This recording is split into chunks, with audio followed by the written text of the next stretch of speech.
Welcome back to my channel, and if you're new to my channel, go ahead and hit the subscribe button to see more home, holiday event, wedding, and DIY decor. Today, I have a masquerade party centerpiece and setup. Here we go.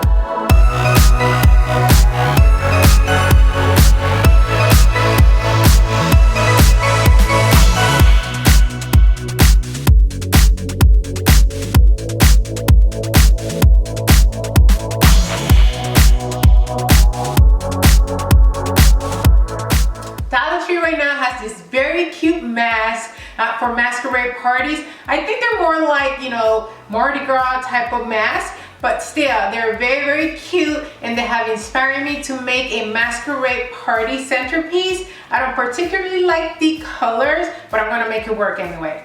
All right guys, let's get started. The first thing I'm going to do is add a little sparkle to my foam head by spraying it with some glitter blast. But before I do that, I have to spray it with tacky spray because this glitter blast tends to bounce off the object. So spraying it with tacky spray is going to help me keep it intact.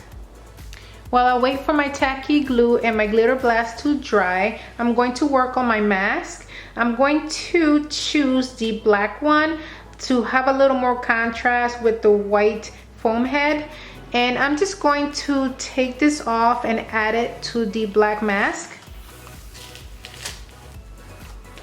This is pretty as it is, but since I'm going to add a white boa, I'm going to add this white feathers and make it bigger.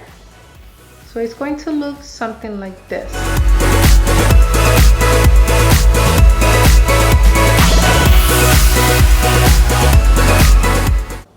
And for now, I'm just going to place 2 rhinestones on the actual mask. I'm going to place 1 rhinestone on each end of the eyes. I was thinking about placing it all over the mask, but I'm going to wait to see how it looks like on the foam head first. So I'm just going to place this right now.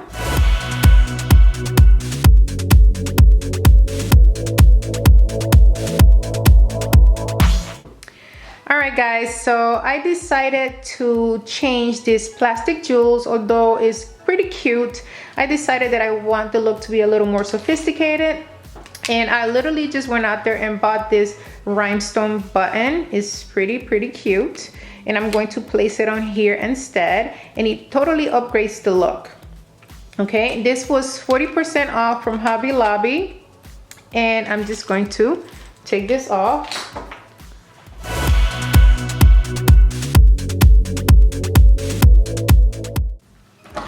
And I'm going to cut this little part right here off so it can be flat. And I also bought a strip of rhinestone trim that I'm going to be placing on my foam head, but I'm going to cut just 2 little pieces here, and I'm going to replace the jewels that I have on here. And here it is. Very nice. Total upgrade. And here's my foam head, all nice and sparkly. It looks very nice actually. I'll give you a close-up of it a little later. But I'm going to make the stand that is going to go on, and it's going to consist of 2 taper candle holders. And I'm going to start with my 527 glue, and I'm just going to add a little glue on the opposite side of each other.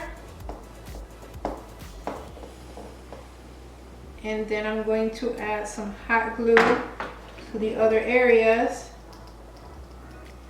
In a perfect scenario, you will only use the 527 glue. I only use hot glue when I do this because I need it to bond quickly. So the best way when you have your event is for you to only use 527 glue. It dries in 5 minutes, but 5 minutes is a very long time when you're taping. Or you can use E6000 as well. They're very good permanent glues. If you only use hot glue to glue this together, it will fall apart in the middle of your event, so you don't want to do that. So, all right, so now I'm going to glue the head right on top of it.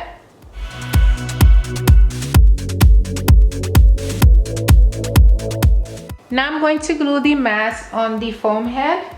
And I'm going to start by adding a little glue to the middle of the head so I'm able to place it straight on here, and then I'm going to glue the side on the side of the head.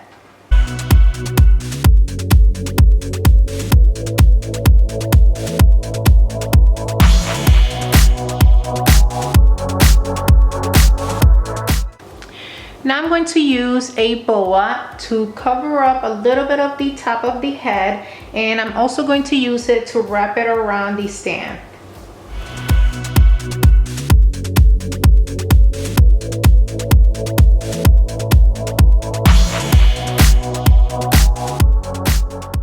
Before I wrap around the boa around the stand, I'm going to place the rhinestone trim around the neck so it can look like a necklace.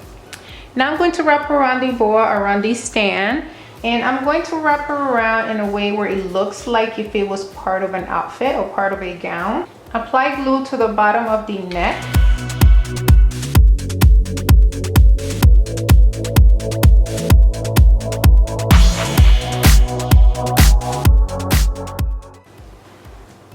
I'm going to actually connect a second boa to make it a little fuller and a little longer, because you know I love my glam, so I like making things long.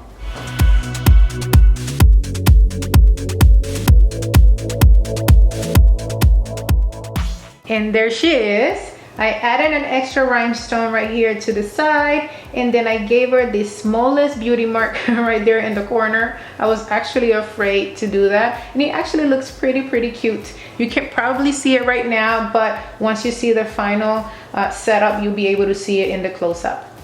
Now I'm going to place some of my acrylic jewels on the feathers, a little bit up here and some down here to make it pop a little bit. I really hate that it's not regular rhinestones, but that would be way too expensive.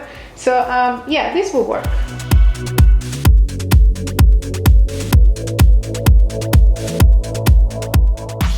All right guys, this is it. This is my Masquerade Centerpiece, and I absolutely love it. It is totally glam. The rhinestone button and trim upgraded the look, and it made it look more polished. I do wish I was able to paint the foam head, but when I did try with the spray paint, it kind of ate up the foam a little bit, so I stopped. And then I tried acrylic paint, and it doesn't fully cover all the little holes that the foam has. So I decided to use the glitter, and it's definitely better than nothing at all. I hope you guys enjoyed this video, and if you did, please make sure to give it a thumbs up. And if you haven't subscribed to my channel yet, make sure to subscribe right now. Also, leave me a comment. Let me know what you thought of my centerpiece, and let me know if you're thinking about having a masquerade party soon. All right guys, until next time, bye.